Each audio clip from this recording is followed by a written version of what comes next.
Hoje a gente vai falar de um tema top, um tema que está pendurando para cair no Enem, igual a gente falou muitas vezes dos povos tradicionais, que foi no ano passado, né? E a gente falou também ano passado sobre esse assunto.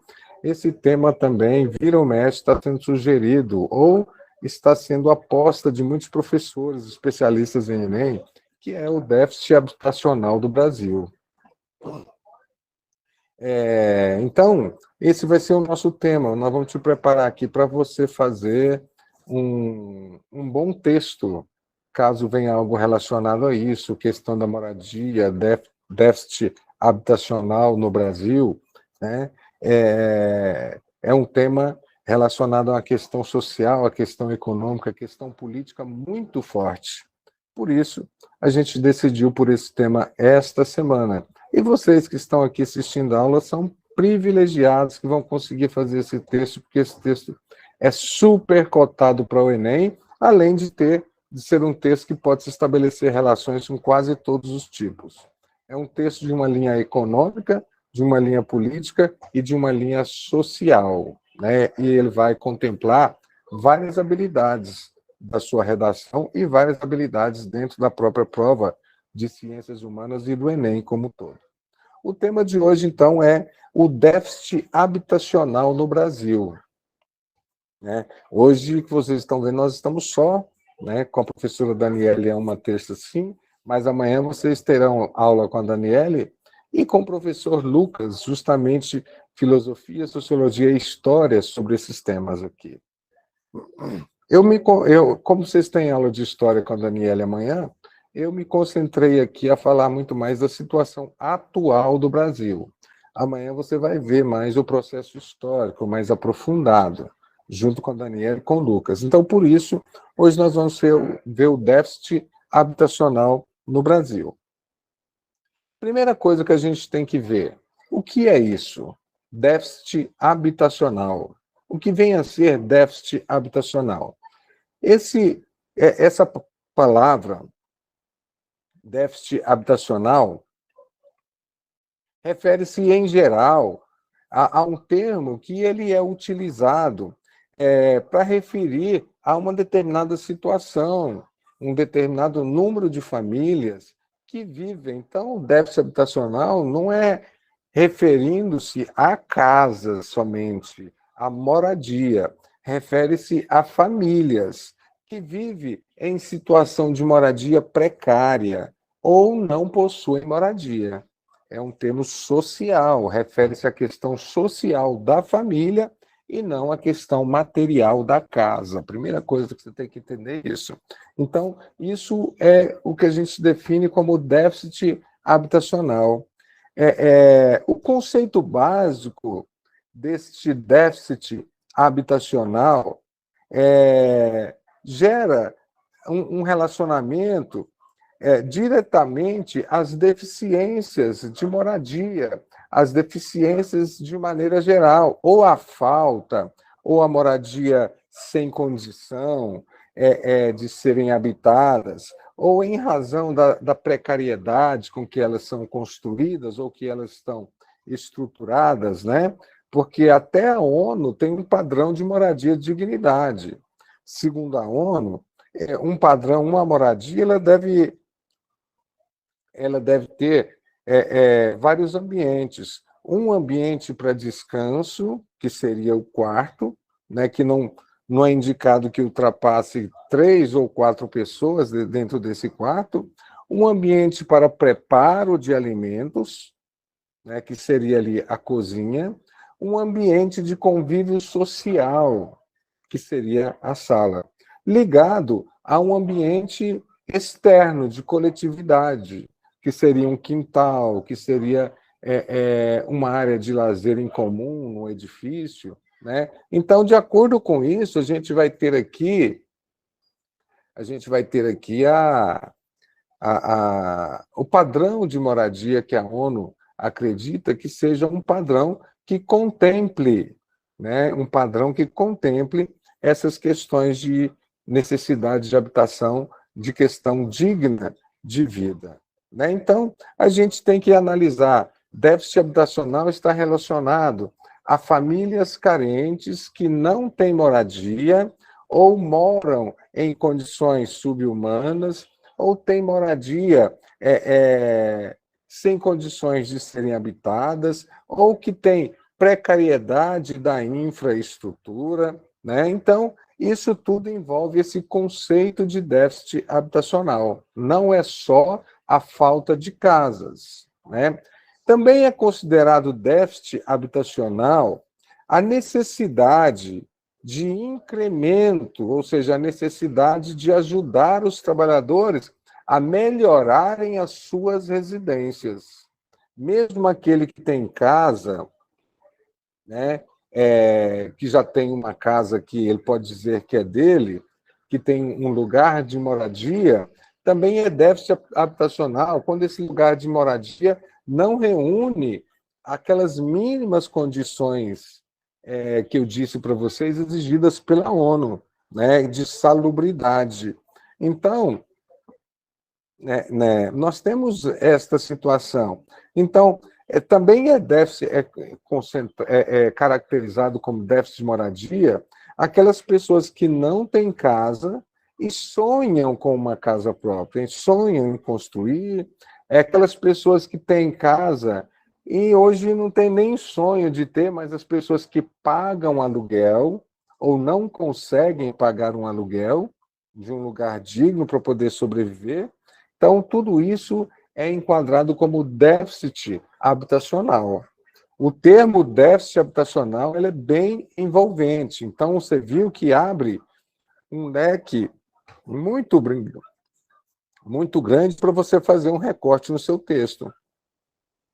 Você pode falar das pessoas sem casas, você pode falar das pessoas que têm casa, mas não tem como uma condição de salubridade, você pode falar das pessoas que pagam aluguel, você pode falar das pessoas que estão à busca de uma casa própria, que participam até de programas sociais, vários deles aqui, a gente vai falar sobre eles aqui, né, nessa aula. Então, nesse contexto aí, a gente tem esse termo que é bem amplo, que é chamado de déficit habitacional. Não é um termo restrito onde você pode fazer apenas uma linha de texto desenvolvendo apenas um tipo de ideia. Você pode abrir bem o leque nesse conceito aqui.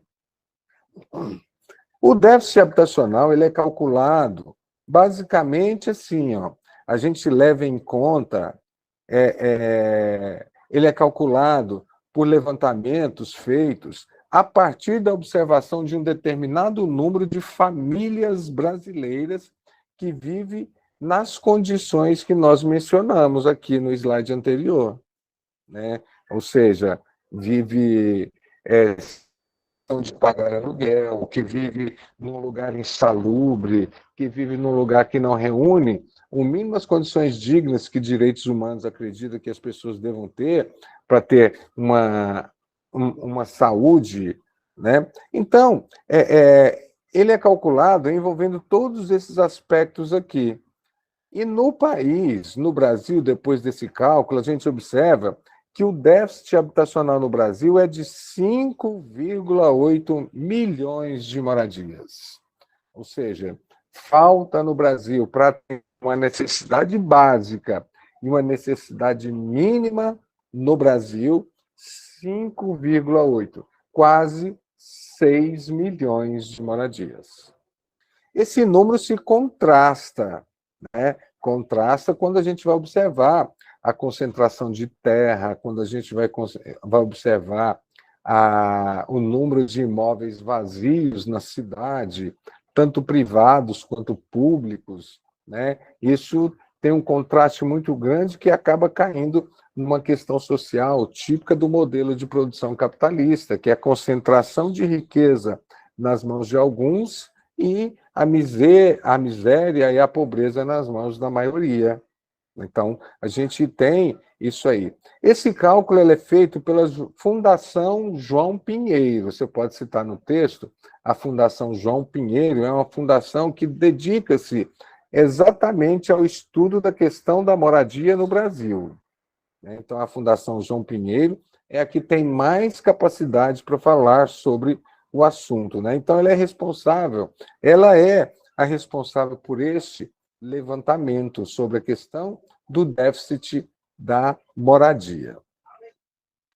A própria Constituição, você pode citar no seu texto a Constituição Federal, no artigo 5º, né, que é o artigo que fala dos direitos e garantias individuais, né? Aliás, no artigo 6º, né, dos direitos sociais, que é uma extensão do artigo 5º, ela fala que são direitos sociais a educação, a saúde, a alimentação, o trabalho, a moradia. Então, você que gosta de fazer um texto embasado em lei, está na Constituição que a moradia é um direito básico do cidadão. E o Estado deve trabalhar para que o cidadão atinja, no mínimo, os seus direitos básicos para ter uma condição de viver com dignidade. Então, a moradia, o transporte, o lazer, a segurança, a previdência social, que é a aposentadoria, a proteção à maternidade, à infância e assistência aos desamparados, na forma dessa Constituição. Oh, dá vontade de fazer coraçãozinho para a Constituição, né? Que coisa linda está no texto da Constituição. Mas vamos olhar na prática, gente. Então, você pode desenvolver um texto também embasado, toda a sua ideia é embasado que é constitucional o direito à moradia. Quando os trabalhadores ou o movimento social, o MTST, né, Movimento dos Trabalhadores Sem Teto, quando eles pedem moradia, né, nas grandes cidades, sobretudo, eles não estão querendo privilégios. Eles estão querendo que uma parcela da Constituição seja cumprida. Está na Constituição que a moradia é um direito do cidadão e a Constituição deve garantir que esse direito seja aplicado. Então, está na Constituição isso aí. Nós temos, ao longo da história do Brasil, a Daniele vai aprofundar com vocês essa parte aí, fala da origem dessa questão da moradia, mas é fácil você entender. Se você pegar a história do Brasil, eu tenho de 1500 a 1822, Brasil colônia. Durante o Brasil colônia, como era feito o acesso à terra no Brasil? O acesso à terra no Brasil se dava através da doação de família da coroa portuguesa a famílias ricas. Em Goiás, a gente pode citar Caiados, a gente pode citar Bulhões, a gente pode citar Canedos e por aí vai. Né? Então, através da doação, nos primeiros 322 anos da história brasileira, não tinha compra e venda de terra.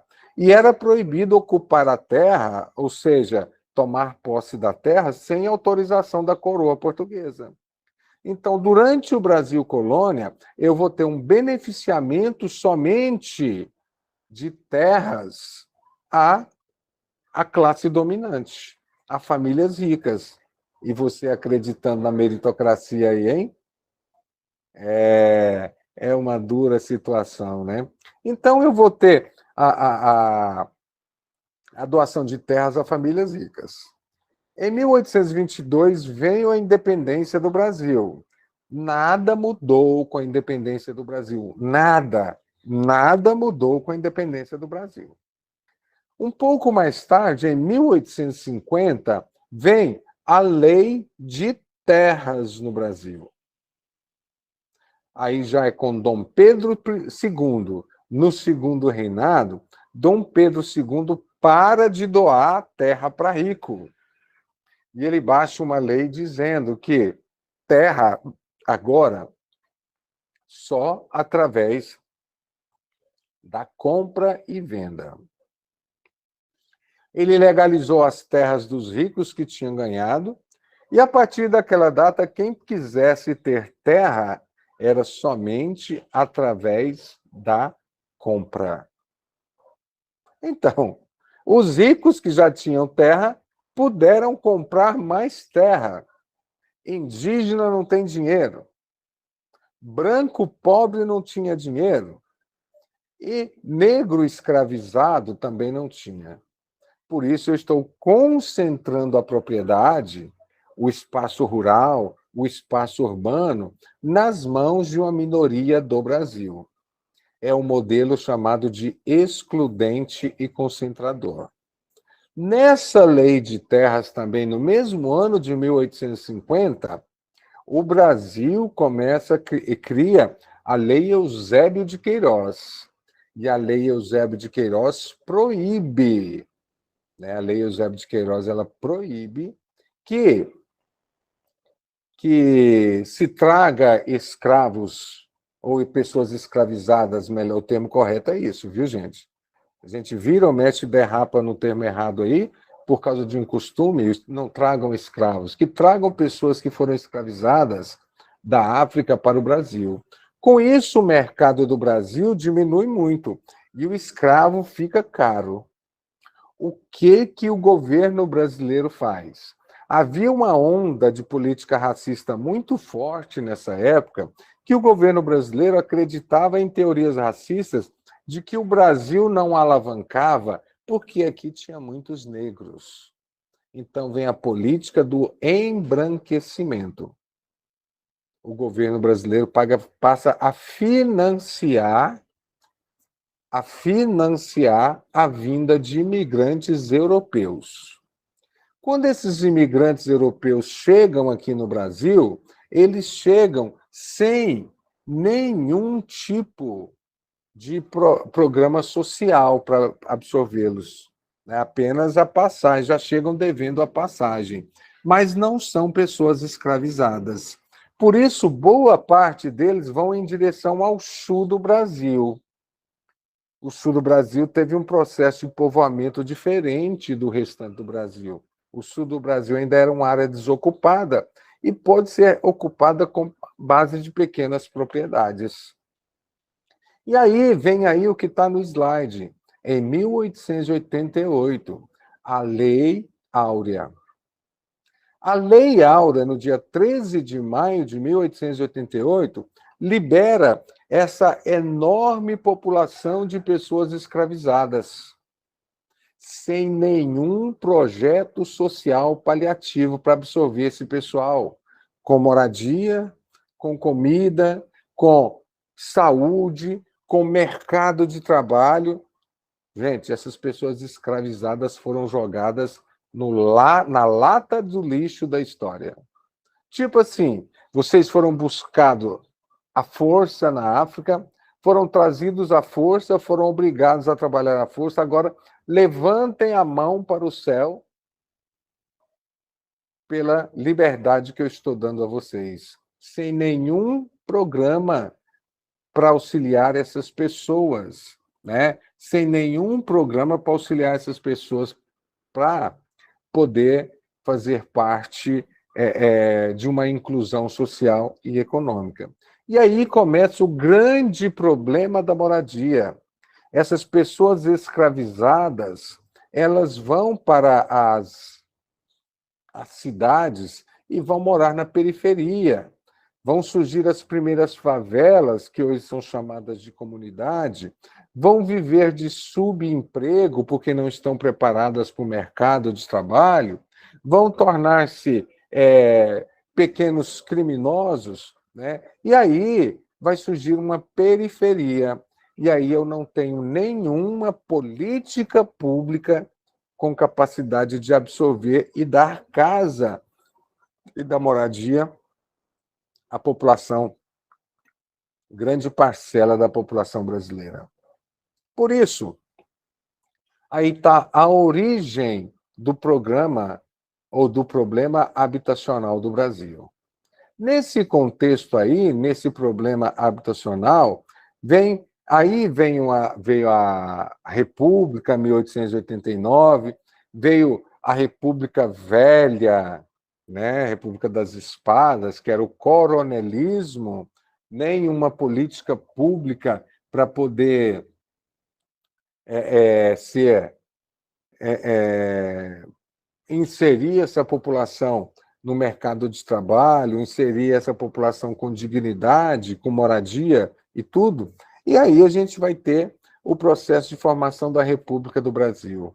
Lá no século XX, 1929, veio a crise, a quebra da Bolsa de Nova York. Com a quebra da Bolsa de Nova York, os cafeicultores não conseguiram exportar o seu café. Aí eu já tenho a Era Vargas, onde inicia o processo de industrialização, onde inicia o processo de urbanização.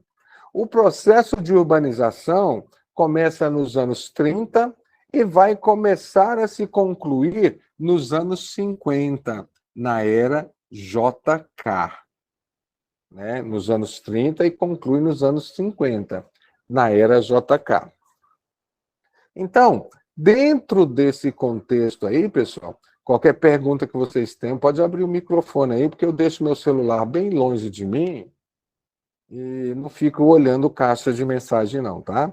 Mas vocês podem fazer uma pergunta. Ah, pessoal, abre o microfone? Hoje, Sim.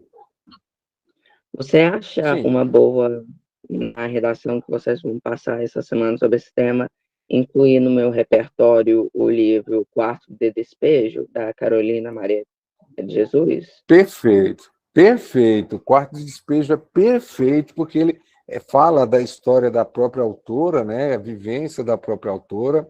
É uma obra muito bem aceita no Enem, qualquer vestibular. É a primeira grande escritora do Brasil negra, né? Que sobrevivia de catar recicláveis, carrinho de papel para cima para baixo, e descrevia praticamente o cotidiano dentro de uma favela, como era chamado naquela época, e hoje comunidade. Sim, pode citar Carolina Maria de Jesus muito, mas pode usar e abusar do livro, da obra da Carolina Maria de Jesus, inclusive essa que você citou aí, o Quarto Despejo. Tá? Pode sim, porque ela fala justamente dessa questão aí da carência, né, desse déficit habitacional, porque na obra dela ela descreve também a própria moradia dela, dos vizinhos, o cotidiano, né, desse déficit habitacional.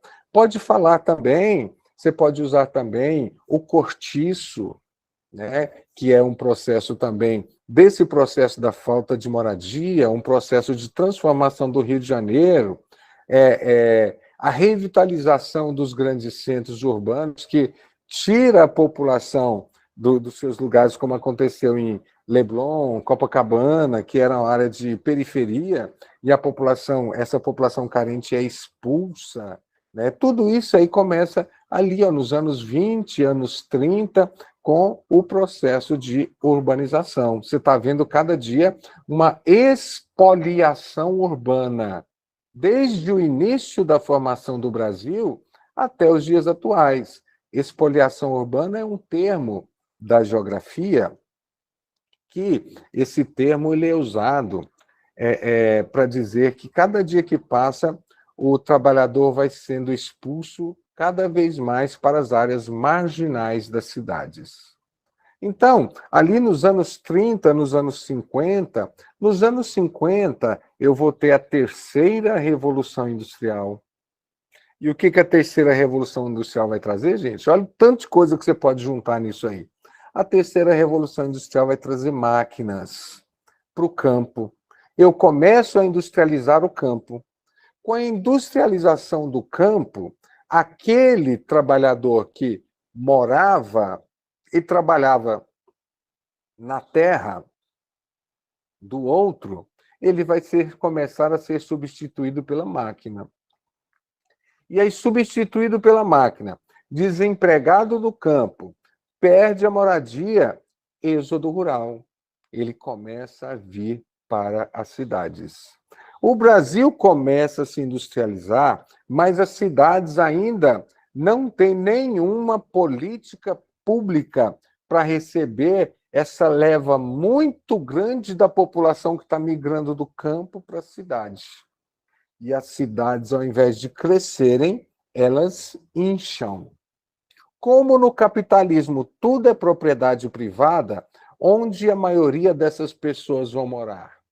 Nos lugares insalubres, nas encostas de morros, que não é lugar ideal para construir habitação, às margens de cursos d'água, ao fundo de vales.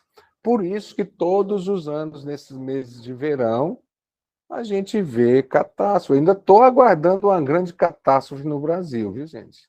Apesar de todo dia a gente ter notícia de um ou outro ter morrido, levado pela enxurrada, mas está faltando no Brasil, felizmente, até agora não teve, está faltando as grandes catástrofes, como foi o ano passado, na cidade histórica lá, né, do Rio de Janeiro, como é um morro inteiro do Rio de Janeiro que costuma vir abaixo, de Belo Horizonte, de São Paulo.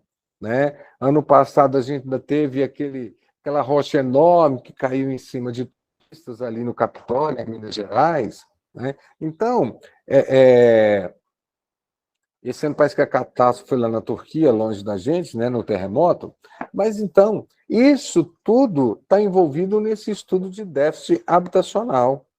Né, nesse déficit habitacional. Então, a urbanização se intensificou nos anos 50 e, no final dos anos 60, a maioria da população brasileira estava morando na cidade. E o êxodo rural é assim, o cara sai do campo com uma mão na frente e outra atrás. Chega na cidade, procura emprego, chega na cidade, procura aluguel, chega na cidade, constrói em qualquer lugar, porque não consegue comprar um imóvel decente, e aí a gente vai ter os grandes e graves problemas urbanos que tem hoje, além da falta de moradia, deficiência de sistemas de transporte, aumento da violência, falta de infraestrutura como maneira geral, as cidades não crescem, as cidades acabam inchando. Então, o inchaço das cidades, o processo de urbanização, sem política pública, está vendo aí a importância de uma política pública? Sem política pública, esse processo vai se intensificar nos anos 50, através do êxodo rural, do processo de urbanização. Nas aulas de urbanização, de geografia, você vê muito disso, né? Então, aqui eu coloquei um slide para vocês de parte da Constituição, né? Garantir moradia digna a quem precisa é dever do poder público. É o poder público que tem obrigação.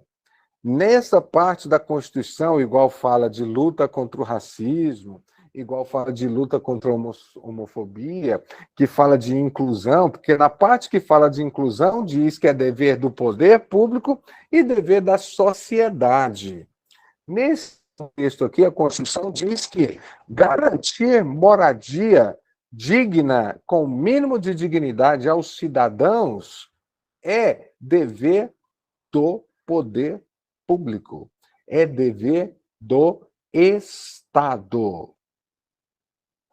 Viu, gente? Então, aí, políticas públicas para a questão da moradia é essencial. Porque moradia digna é um direito constitucional. Está aí até o que eu acabei de falar para vocês. Ninguém mora em área de risco porque quer. As pessoas são levadas à área de risco por uma questão de má distribuição de riquezas, por uma questão de política pública, por uma questão de falta de acesso a recursos que possam garantir o mínimo básico que uma população necessita. Nesse slide você está vendo aí uma menina, uma garotinha falando que ninguém mora em área de risco porque quer. E está um dia chuvoso aí, o que está acontecendo com as casas? O processo de escorregamento. Tá? Então, é isso que você tem que entender. E aí? Além de explicar isso aqui, né, aí tem uma chargezinha que fala muito da questão de moradia, né? Papai, eu quero morar naquele mundo. Então, você tem aí, na verdade, você encontra na questão de urbanização dois mundos. Muitas vezes um mundo é separado do outro por causa de uma rua, você já viu isso? Por causa de um muro, né? Tem pessoas que moram em Goiânia no Alphaville. Eu moro no Alfavela, que é bem próximo ao Alphaville, mas do lado de fora. A segregação social, gente, está no muro. Não está num espaço maior, mais valorizado, está no muro. Você vê que essa valorização é uma valorização empírica. É uma valorização dada pelo capitalismo. E esse déficit habitacional ele é causado por quê? E está aí, ó. A principal causa do déficit habitacional é a desigualdade social. Lembrando o pessoal que está conversando aí, se quiserem me perguntar alguma coisa, abra o microfone, tá? A principal, sim, pode Uma falar? coisa, enquanto você está passando a aula, eu estou anotando ideias para a redação e meio que eu construí meu repertório. Será que você não pode ver para ver se ficou? Sim, sim, tranquilo. A obra Quarto de Despejo, produzida por Carolina Maria de Jesus, retrata a história de fragilidade socioeconômica enfrentada por Carolina e seus três filhos. O livro relata uma história verídica por meio de diários do dia a dia de uma escritora, compositora, poetista brasileira, mãe, negra e favelada. Além disso, o livro nos introduz a vida na favela e a educação nas escolas públicas de 1960. Tá, mas sim, como introdução, para mim está perfeito, né? Você vai perguntar depois para a Jéssica, principalmente que ela. Para mim está perfeito. Falta, assim, para mim, para um texto, falta você falar mais do relacionar o livro ao déficit habitacional, porque você falou aí só da favela, que é uma relação, mas aprofundar mais nessa relação. Se o tema for o déficit habitacional, falta você definir para mim o que é o déficit habitacional. Então, fazendo uma coisa que os professores de redação fazem um gancho com isso aí, sei lá, um assim sendo, não sei nem se cabe isso, o déficit habitacional que é provocado por isso, por aquilo outro, o déficit habitacional, o livro retrata, mostra muito bem o déficit habitacional, que é isso, aquilo outro, né? Ou uma parte aí que você vai continuar esse texto falando das causas do déficit habitacional. No próprio livro, aí você deixou implícito que a vida da Ana Carolina de Jesus não é nada fácil, né? Mãe de 3 filhos, tudo, e mora na favela, né? Então, você já está falando aí dessa parte da desigualdade social. Mas é por aí mesmo, você pode relacionar o seu texto ao livro Quarto de Despejo.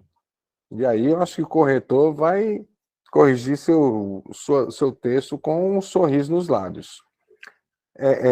A falta de política pública efetiva. Então, você viu que desde o período da colonização, desde capitanias hereditárias, eu falei. Passei por capitanias hereditárias, falei de independência do Brasil, falei de lei de terras, falei de fim da escravidão, falei de proclamação da República, falei da era Vargas, falei da mecanização do campo, e nunca tivemos uma política pública para isso. Que nós até implementamos na Constituição a necessidade de haver uma política pública. E nós, como povo, elegemos governantes e não cobramos deles políticas públicas. Nós queremos pessoas que resolvam os nossos problemas, mais pessoais do que sociais. Nós somos um povo que acredita que política pública é para dar privilégio para alguns. Se eu trabalhei e consegui, Quem não consegue é porque é preguiçoso. E não é isso, gente. Olha o processo de história. É o materialismo histórico dialético defendido por Marx. Você é fruto do processo histórico, do seu processo histórico, do processo histórico da sua família, ou você acha que você é pobre e eu sou pobre porque nossos avós, bisavós e tataravós foram mais preguiçosos do que os avós, bisavós e tataravós do governador? Eu uso o governador como exemplo porque é uma família que domina Goiás desde o século XVIII e nunca comprou 1 metro de terra sequer. Comprou depois da lei de terras, que já era milionário, de ganhar terras da coroa portuguesa. Então, a falta de política pública relacionada à questão da moradia, a falta do respeito à Constituição é a principal causa do déficit habitacional. Então, a falta de política pública efetiva. As políticas públicas que tem, Minha Casa Minha Vida, Casa Verde e Amarela, Casa Isso, Casa Aquilo, sempre o financiamento bancário. Banco não tem que ganhar dinheiro em política pública. Política pública é para ajudar a população carente. E você vê os financiamentos feitos por bancos para comprar casa, para comprar imóvel. Você compra um imóvel de 250 mil, paga 1,5 milhão nele ao final da última prestação. A maioria morre antes de pagar. Né? Então, a gente tem que ter política pública para isso. Então, a falta de política pública é que torna um espaço como esse aí, ó. Imagem da maior favela do Brasil e da América Latina, Rocinha. Só a favela da Rocinha tem 8 milhões, quase 8 milhões, pega a extensão dela. Só a favela da Rocinha é maior do que Goiânia, gente. Então, você tem aí a questão da moradia. Isso aí não é só nas grandes metrópoles, é pelo Brasil inteiro. No norte, no nordeste, olha as moradias insalubres das pessoas na região nordeste. Então, as raízes do déficit habitacional pode ser chamada inadequação habitacional, são segregação, exclusão e vulnerabilidade social. Quer falar da origem desse problema? Faz um breve processo histórico que eu falei aqui. Ó. Olha aí, a colonização escravista, sociedade desigual, hierarquizada. Nós não conseguimos romper com o nosso passado colonial, gente. O que mudou do Brasil colônia para cá? Nada. Os ricos continuaram extremamente ricos e os pobres extremamente pobres. Entra governo, sai governo, entra governo que se diz de direita, entra governo que se diz de esquerda, entra governo de centro, entra governo militar. Todos esses governos ao longo da história do Brasil estiveram a serviço de uma classe dominante. Infelizmente é isso. Né? Então, nós não temos nem sequer condição de reconhecer as diferenças culturais, as demandas exigidas por cada grupo social, né? E relacionado também ao setor público. Nós temos a causa do déficit, a concentração fundiária, que eu falei no começo da aula. As políticas habitacionais são insuficientes, intermitentes, ou seja, começa, para, é só para ganhar voto, na maioria das vezes. São intermitentes, só para ganhar voto, e, nesse contexto aí, elas são inadequadas. A maioria das políticas habitacionais, até o próprio vangloriado Minha Casa Minha Vida, que por politicagem virou a Casa Verde e Amarela e vai voltar para Minha Casa Minha Vida, só muda o nome, pessoal.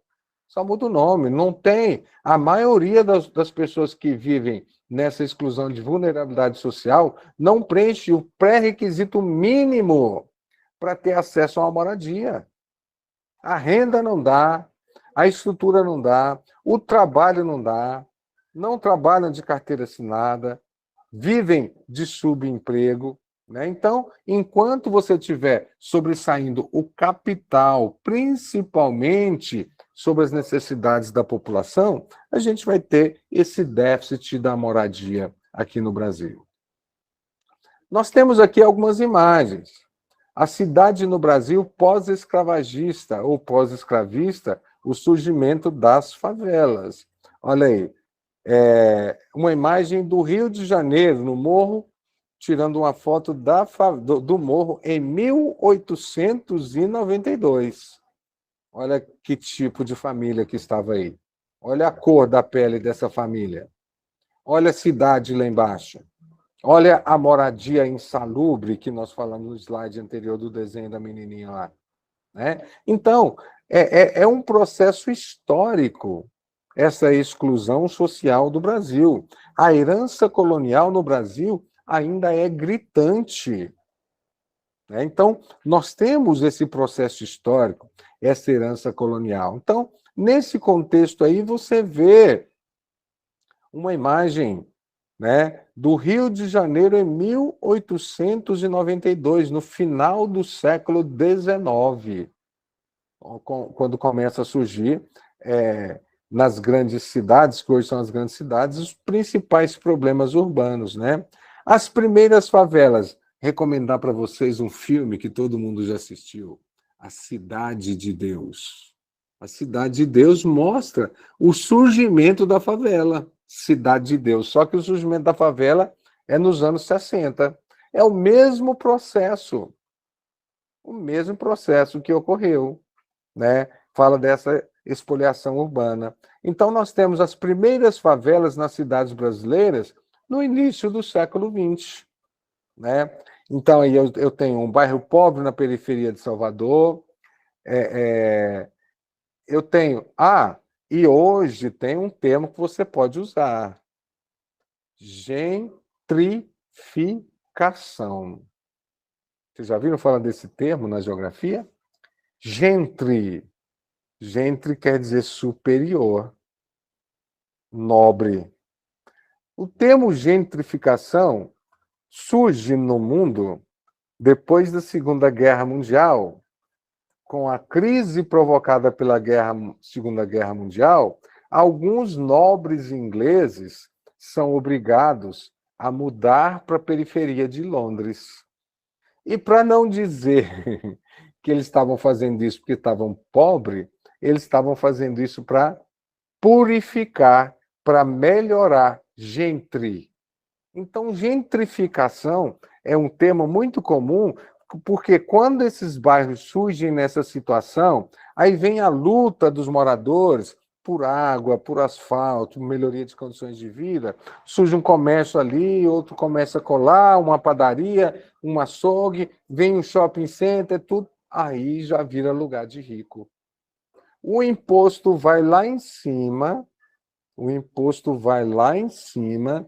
e um pobre trabalhador estou doidinho para vender um lote lá no Goiânia 2. Né? Comprei um lote há muito tempo atrás, quando esse ano eu entrei na justiça e perdi. O IPTU do meu lote foi R$14 mil, gente. Não tem lógica uma coisa dessa. Eu estou pagando mais, quase um salário mínimo por mês, para o meu lote ficar lá. Não tem dinheiro nem para construir nele. Então, isso vai gerando uma gentrificação. A população de baixa renda vai se deslocando para os lugares mais distantes, até esgotar o município, vai para cidades periféricas como Senador Canedo, como Aparecida, Hidrolândia, Bela Vista, Trindade, Nerópolis, né? E acabam saindo do município. Então, isso também é esse processo que a gente está falando, né? Então, aí, a formação das favelas. Aí, uma favela muito conhecida no Brasil, Complexo do Alemão, que esses bondinhos não estão funcionando também, né? Esses bondinhos são a cópia da Venezuela. A Venezuela tem favelas, mas na era do Hugo Chávez, né, ele tentou solucionar os problemas de transporte urbano colocando uma série de bondinhos que ligam diretamente o Morro dos Trabalhadores ao centro onde eles exercem suas atividades. Lá até hoje funciona. Aqui os bondinhos estão parados. Então, mas aí é o complexo de uma das maiores favelas do Rio, é o complexo do Alemão. Tá? Então, a gente tem aí a imagem do complexo do Alemão. Dentro de um contexto atual, nós temos o quê? Concentração e periferização socioespacial. Você já viu que o espaço urbano, ele é uma mercadoria? Tem gente que compra lote, compra casa para valorizar. Tem gente que sobrevive de renda, de aluguel, aproveitando de forma capitalista essa situação provocada pela falta de políticas públicas. Então, a privatização das cidades amplia a inadaptação urbana. Essas cidades vão crescendo sem planejamento, sem esgoto, sem água tratada, sem condições de adequar-se às pessoas que têm vulnerabilidade, né, a dificuldade de locomoção, né, se torna uma cidade, uns lugares totalmente excludentes. A população brasileira hoje é de 85% mora nas cidades. E dessas 85% que moram nas cidades, 45% delas, ou seja, mais da metade, moram nas metrópoles. São 12 as metrópoles do Brasil. Né? Então, moram nas metrópoles. Então, nas metrópoles está cheia de desemprego, baixa renda e restrições ao mercado, porque não tem acesso à educação, à constante atualização dos meios de produção, a falta de educação, a falta de preparo da população, está levando uma intensa uberização. Né? A maioria está virando camelô, a maioria está trabalhando para aplicativo, a maioria está esperando ganhar dinheiro com dancinha no TikTok, né? A maioria está vendendo, tentando vender tudo, né? Até curso que eles não podem fazer para ter uma renda extra pela internet. Então, nós temos essa situação. Então, nós temos o quê? A cidade está sendo individualizada. A maior parte dos imóveis estão nas mãos de poucas pessoas. A mesma concentração fundiária tem hoje uma concentração urbana. Né? Então, as ocupações, as ocupações que ocorrem sem nenhum planejamento. E aí vem uma autogestão precária. Né? Não tem um planejamento urbano, não tem uma acessibilidade. A cidade não cresce, a cidade incha. E vai fazendo o quê? Um estoque imobiliário informal. Então, inclusive, lá na cidade do Rio de Janeiro, nós temos ali milicianos que investem muito em imobiliário. Eles vão lá, pegam uma parte do morro, destroem a floresta, constroem um prédio residencial sem engenheiro, sem nada, sem responder para o Estado, vende isso bem abaixo do mercado, e depois a gente não pode reclamar quando vem a chuva, destruir tudo e provocar as catástrofes que acontecem. Né? Então, essa falta de política pública é muito, muito causadora. Em grande escala, de 20% a 70% das habitações nas cidades maiores, né? Ou seja, nas cidades maiores de cada região, sofrem problemas com alagamentos, com congestionamento de veículos, com escorregamentos, com áreas insalubres que acabam sendo ocupadas. Então, falta, gente, uma gestão pública. Gestão pública de provisão e urbanização. A gente tem que ter planejamento, tem que exigir dos órgãos públicos, exigir dos nossos representantes. Nós já tivemos muitas tentativas, como eu citei lá no início, que não funcionaram, que vieram só para ter respostas a anseios políticos, né, como o IAPS, BNH, MCMV, PAC, Programa de Aceleração do Crescimento, Banco Nacional de Habitação, tudo isso aí já não existe mais, né? E nós temos um alto índice apesar da gente ter esse grande déficit de domicílio, nós temos um alto índice de imóveis vagos,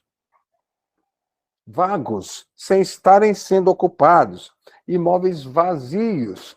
Esses imóveis são de propriedade privada ou de propriedade coletiva, gente, ou do Estado, né? Então, tem que ter uma política pública, né? Então, tanto que o movimento, o MTST, os movimentos dos trabalhadores sem teto, uma das técnicas e táticas deles é ocupar esses prédios que estão vazios. Por exemplo, quem conhece bem Goiânia, na Avenida Araguaia, esquina com a Rua 2. Na Araguaia, com a 2, tem um prédio redondo, e aquele prédio está em construção há mais de 30 anos. Está cercado ali, vazio, num lugar nobre da capital. É uma propriedade privada, mas não exige que o dono ou termine, ou vende, ou faça uma utilidade daquilo ali. O cara está ganhando dinheiro sem investir nada, apenas com a valorização do imóvel. Então, nós temos isso aí, ó, uma ampliação do déficit quantitativo, né, que vai gerando um ônus excessivo com a questão do aluguel. Aí as grandes metrópoles, essa primeira foto que vocês estão vendo aí, lá em cima do lado esquerdo, ela é icônica, ela é capa de muitos livros de geografia, com certeza você já estudou, já viu essa foto. Olha, um prédio que é um condomínio fechado, do outro lado, a favela. Alguns barracões da favela usaram até o prédio, o muro do condomínio, para construir parte do seu barracão. E olha o condomínio fechado, o prédio do lado. Uma piscina em cada sacada. Essa é a forma de ocupação do espaço no Brasil. Olha aí, exemplo de São Paulo, que é uma cidade de 20 milhões de habitantes, Rio de Janeiro, 12 milhões de habitantes, Salvador, 4 milhões de habitantes. Olha aí, os problemas são os mesmos da questão do déficit habitacional. Então, nós temos uma precariedade e necessidade habitacional de políticas públicas. Há direito, as pessoas têm direito à moradia adequada, a moradia que vai satisfazer, no mínimo, as necessidades. Então, existem vários tipos de déficit. Tem o déficit quantitativo, é a demanda presente, estoque em domicílios, né? Quantitativo é quantas pessoas têm sem casa e quantas casas existem para ocupar. E tem o déficit qualitativo.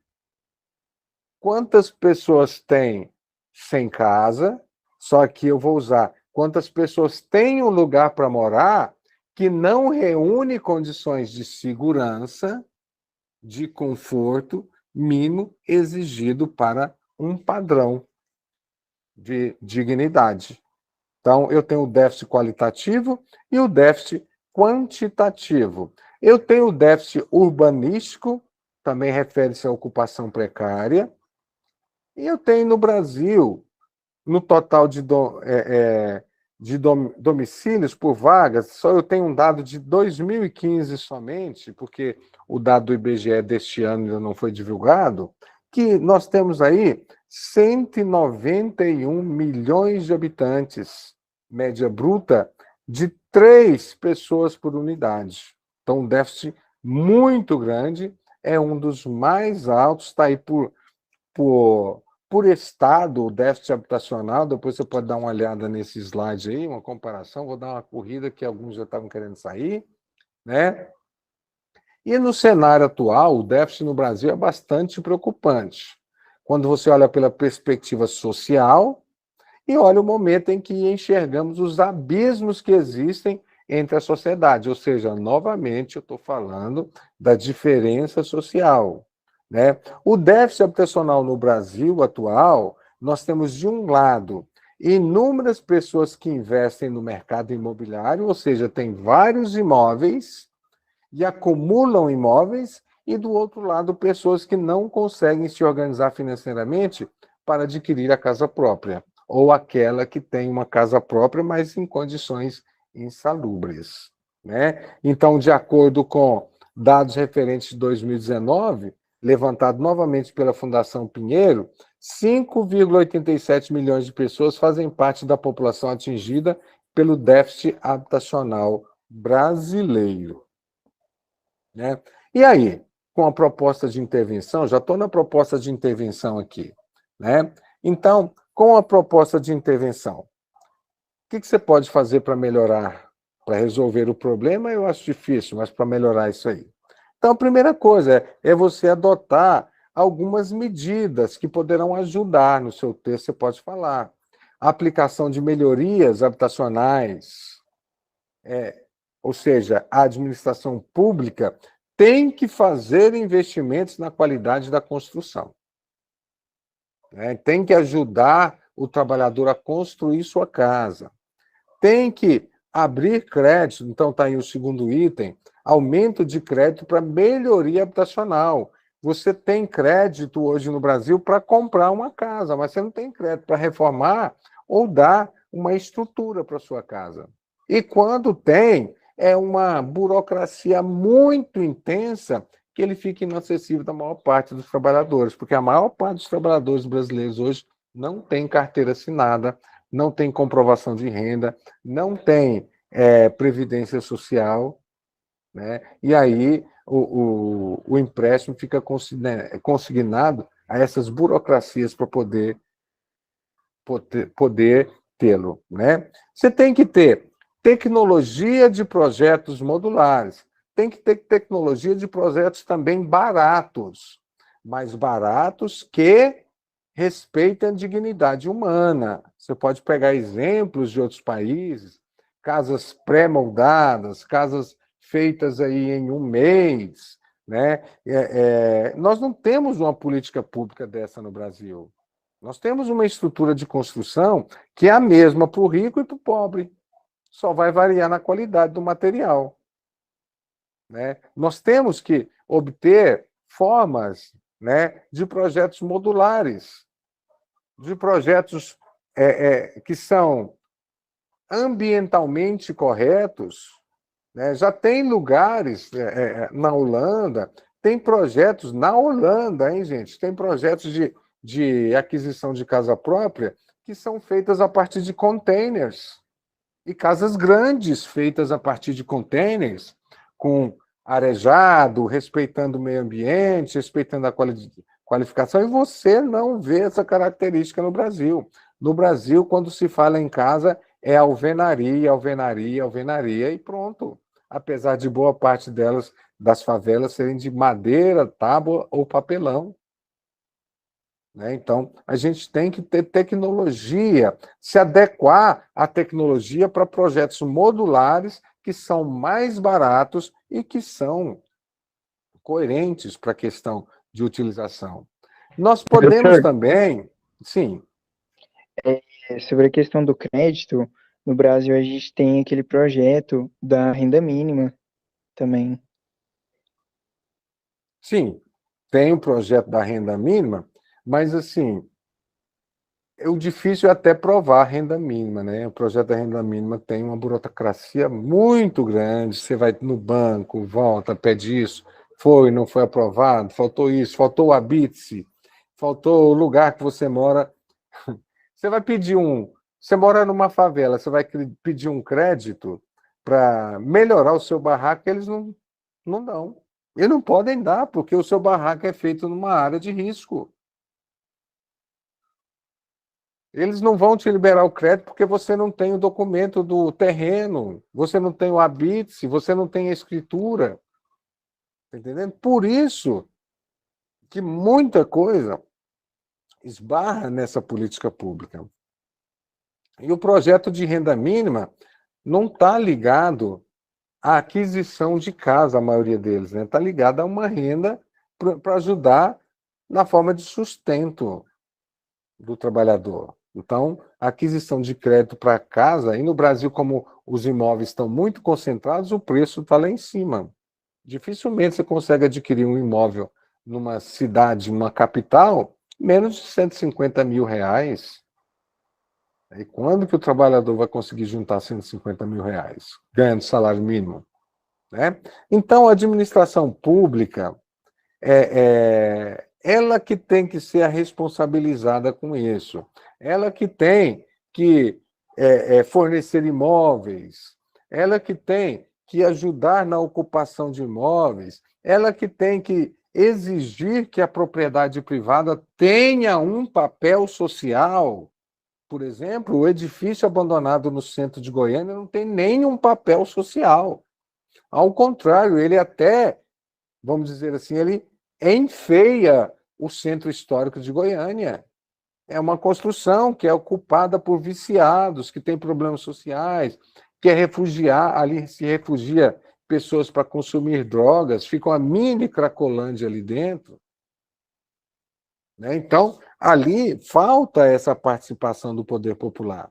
Então, uma forma de diminuir o déficit habitacional é utilizar esse espaço, é obrigar a propriedade privada a cumprir seu papel social e também, você pode sugerir que os espaços públicos sejam ocupados. Você vai em Brasília, gente, não querendo desrespeitar o projeto do arquiteto, mas você vai em Brasília, você vê enormes vazios. Em Goiânia, você encontra fazenda dentro da cidade, concentração de terra, e pessoas sem casa para morar. Né? Então, aí você tem.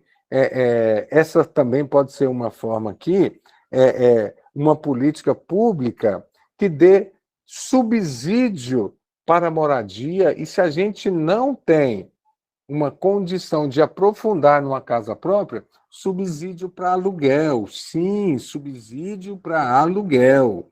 O Estado tem obrigação de dar condição digna ao seu povo. E o Estado tem obrigação de ajudar, não precisa nem de pagar um aluguel caro, ajudar no pagamento de aluguel para as pessoas que apresentarem e comprovarem necessidade mínima de renda e condição de moradia.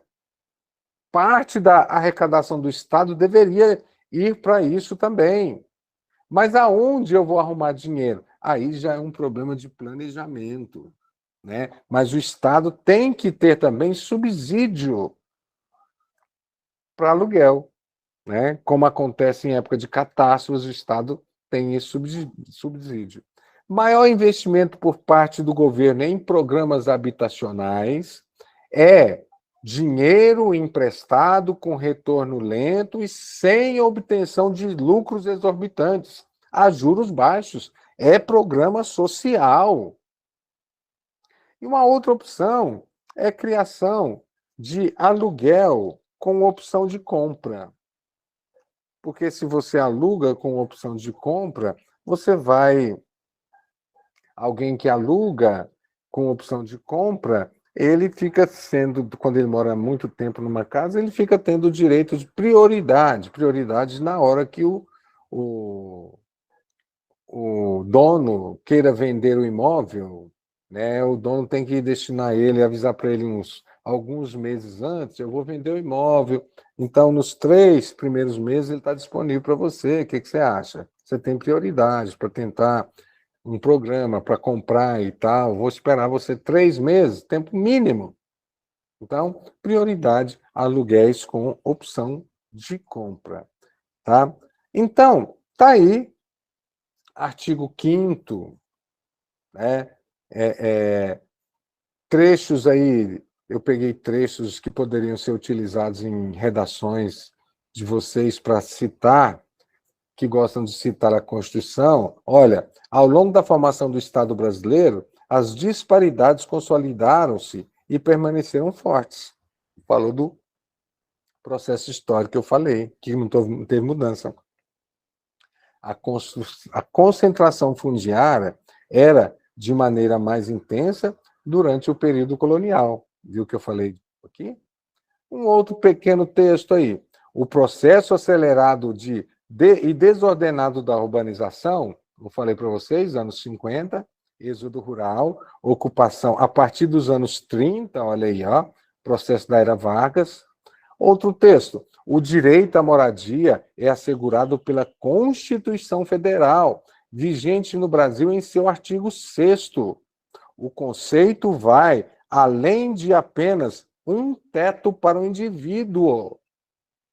Então, esse aqui fez um texto que está falando no conceito de déficit habitacional. Ele explicou num parágrafo o que é déficit habitacional. Não vai só à falta do teto. Ele refere-se a todo aquele processo que nós falamos antes, né? Moradia insalubre, recursos básicos, né? Saneamento, área para preparo de alimentos, área para higiene pessoal, área para descanso, área para convívio social, é o mínimo que tem que ter uma moradia. E a gente tem aí milhares, né, quase milhões de brasileiros vivendo na condição. E aí não são chamados de sem-tetos, em situação de rua. Né? Então, o termo correto para isso aqui, brasileiros em situação de rua. E aí, alguns programas de habitação recentes que não deram muito certo, né? Como Minha Casa Minha Vida, construiu muita coisa, mas de forma muito lenta ainda. A crítica que a gente pode fazer é isso.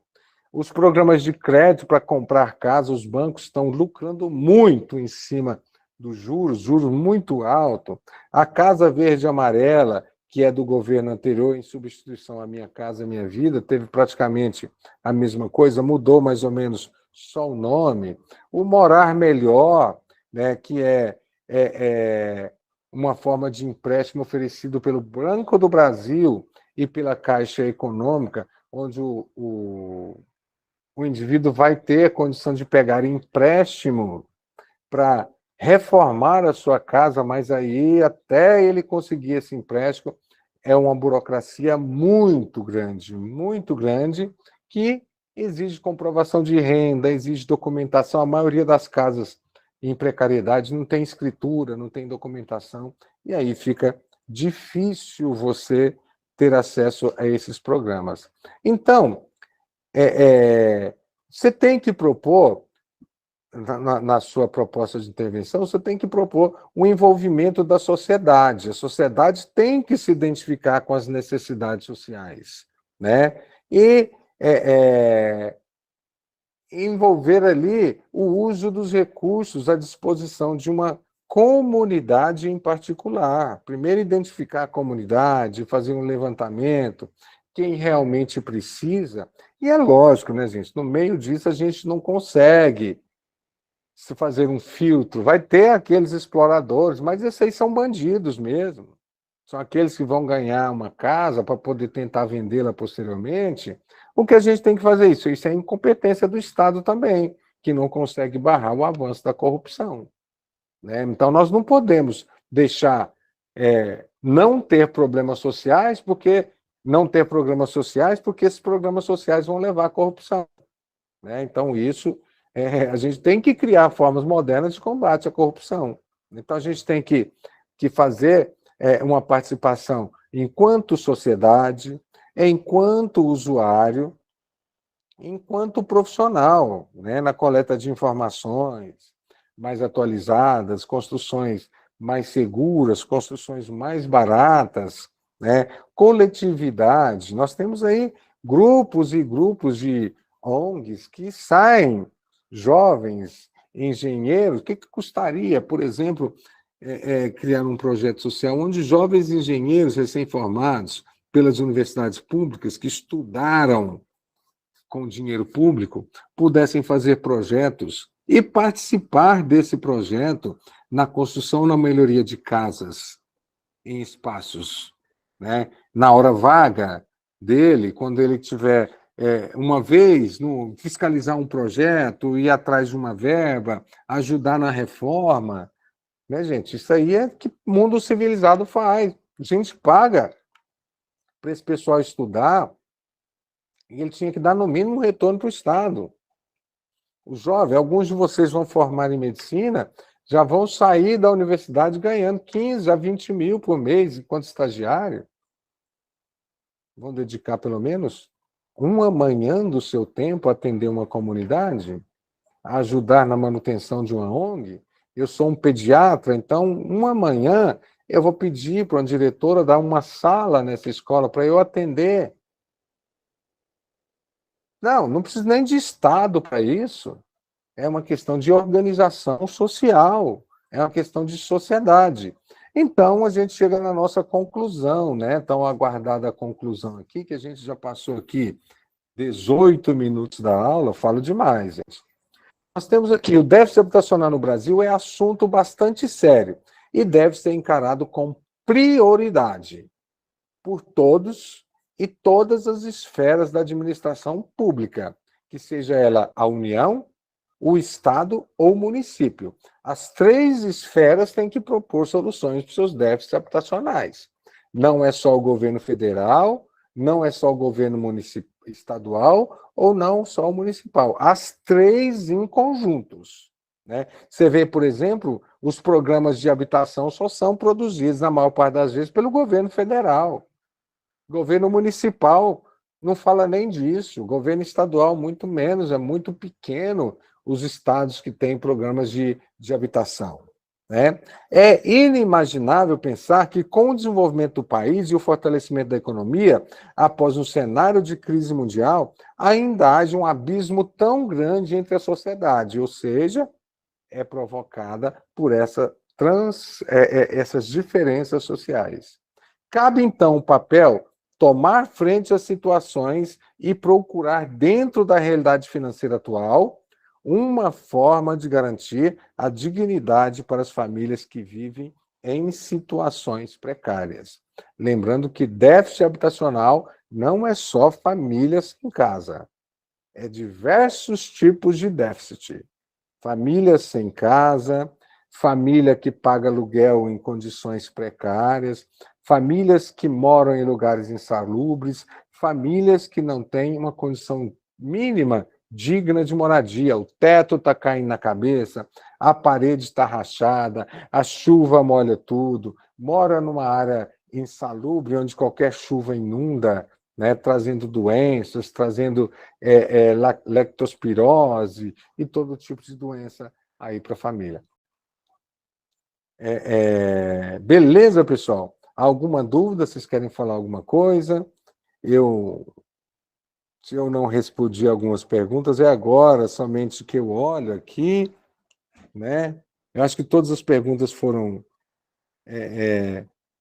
Professor, tem um movimento, realismo, e mostra a condição do povo nordestino, chama Caipira Picando Fumo, Casa de Pau a Pique. Eu já ouvi falar assim na Casa de Pau a Pique, é um movimento também que luta por essa construção também habitacional, e ele luta também por casa não só nas cidades, mas pelaquela população que mora no campo, né? Então, ele tem essa luta também, né? O argumento do papel social é uma boa, sim, é muito bom esse argumento, você pode pegar. Que bom, Matheus, você gostou da aula, que beleza. Obrigado pelo coraçãozinho aí, né?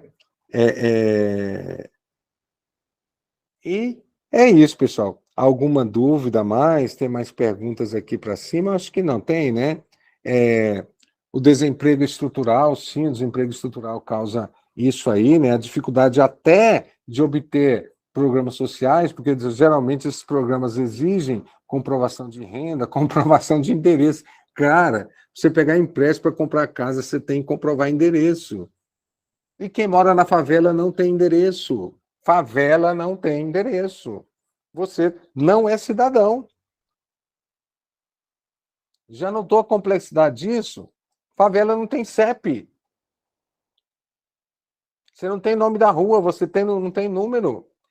Algumas das comunidades, elas têm, isso por iniciativa popular, elas têm uma caixa, né?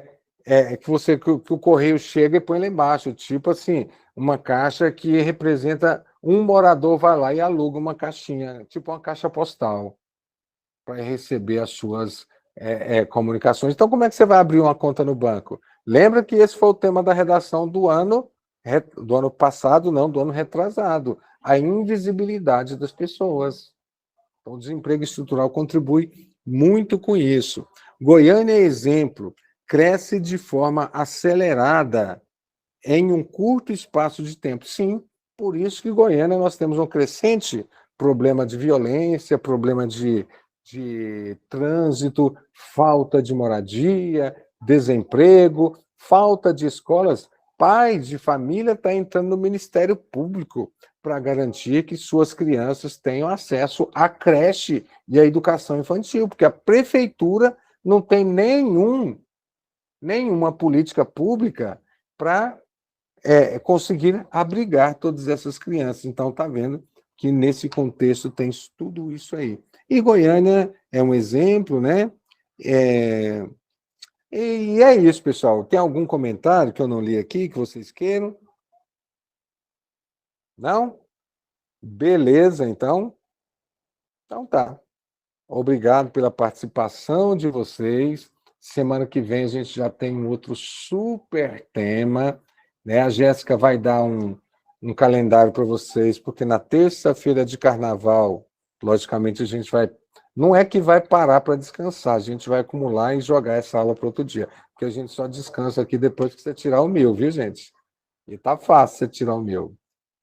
Valeu? Até mais, meu povo. Tchau.